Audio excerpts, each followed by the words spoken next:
अस्सलाम वालेकुम दोस्तों मित्रों, मैं फ़रहान अमीन हूँ और आप यूट्यूब चैनल मेरा देख रहे हैं। बात यह है कि पाकिस्तान की सियासत के अंदर गाहे बगाए ऐसे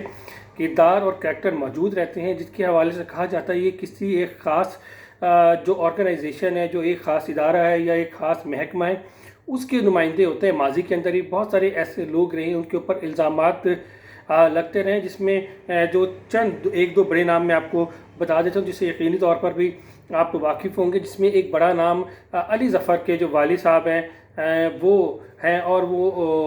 कहा जाता था कि वो इस्टेब्लिशमेंट के वकील हैं। इसके बाद जिस वक्त पाकिस्तान तहरीक इंसाफ की हुकूमत आई है तो उसमें ये कहा जाता था डायरेक्ट तौर पर, क्योंकि उसे MKM ऑन नहीं करती थी, कि फ़रोग़ नसीम हमारे ना ही मिनिस्टर हैं ना ही हमारे नुमाइंदे, बल्कि वो एक ख़ास इदारे और ऑर्गेनाइजेशन की नुमाइंदगी कर रही होती थी। इसी तरह माजी के अंदर भी बहुत सारी ऐसी मिसालें मौजूद हैं जिनके ऊपर ये इल्ज़ामात लगते रहे कि वो किसी सियासी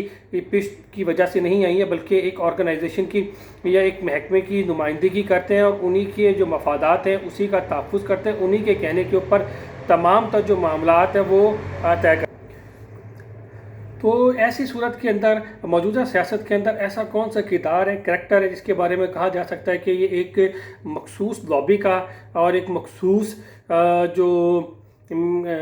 ऑर्गेनाइजेशन है, एक मखसूस इदारा है, उसका ये नुमाइंदा है। कि यकीनी तौर पर इसमें एतजाज़ अहसन का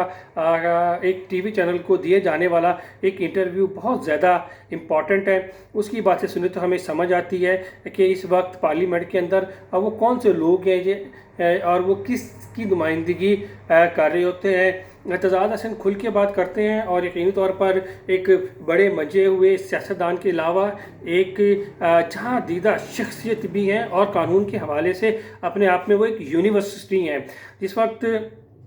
एंकर ने, ना TV चैनल का नाम लूँगा ना एंकर का नाम लूँगा, सिर्फ जो गुफ्तगू हुई है वही आप तक पहुँचाऊँगा कि उन्होंने जिस वक्त एक सियासतदान का जो कि इस वक्त पार्लियामेंटेरियन है उसका नाम लिया, तो एतजाज़ अहसन ने फौरी तौर पर सवाल किया कि मुझे बताएंगे किसका नुमाइंदा है, ये किसके वोट बैंक से पार्लियामेंट में पहुंचा है, ये किसकी नुमाइंदगी करता है, किस पार्टी का कौन सा ओहदा इसके पास है, कौन सी पार्टी ने इसे टिकट दिया है और ये जो कि पार्लियामेंट तक पहुंचा है। उसकी थोड़ी सी चंद निशानियां हैं। सबसे इम्पॉर्टेंट निशानी है वो एक प्रोग्राम के अंदर जूता लेकर पहुंच गए थे और वो जूता उठा के उन्होंने उसके ऊपर जो टेबल है उसके ऊपर रख दिया था और उन्होंने कहा था इसको पॉलिश के बगैर कोई भी जो सियासतदान है वो सियासत में नहीं आता। यकीनी तौर पर आप समझ गए होंगे वो सियासतदान जो कि इस वक्त अपर हाउस का हिस्सा है और TV चैनल्स के मुख्तलिफ प्रोग्राम में बैठा हुआ होता है और बहुत ज़्यादा गुफ्तगू कर रहा होता है। उसका ताल्लुक़ कराची से है और माजी में इस वक्त ज़ेर अताब जो सियासी जमात है तहरीक इंसाफ उसका वो मेंबर रहा है, रुकन रहा है और नेशनल असम्बली का मेंबर होने की पार्टी के टिकट पे रहा है और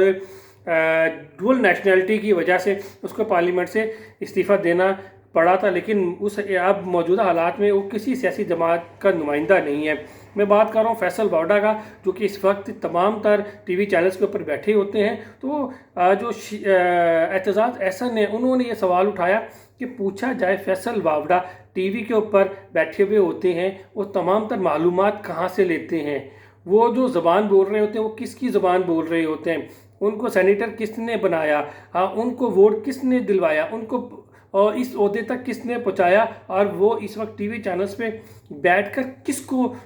जो नुमाइंदगी न सिर्फ कर रहे होते हैं बल्कि उसको प्रोटेक्ट कर रहे होते हैं। तो यकीनी तौर पर एतजाज़ अहसन का इशारा सिर्फ़ और सिर्फ एक इदारे की तरफ था। उसको आप भी समझते हैं, मैं भी समझता हूँ, और वही हैं जिन्होंने जो कवानीन पास करवाते हैं और जिनके बारे में आमिर लियाकत ने कहा था हम आए नहीं हैं लाए जाते हैं। तो जो आते नहीं हैं और वो लेकर आते हैं, जिनके कहने पर वोट बिकते हैं, जो बाकी एक ताकतवर इदारों से भी ताकतवर हैं, तो फैसल वावड़ा उनके नुमाइंदे हैं और उन्हीं की बात करते हैं और उन्हीं की ही जो ये समझ लें कि मफादात है उनका प्रोटेक्ट करते हैं। तो पाकिस्तानियों को सोचना होगा हमारी सियासत में कैसे कैसे लोग कैसे कैसे और किस तरह आते हैं, उनका क्या किरदार और करैक्टर होता है और वो क्या रोल है वो अदा कर रहे होते हैं।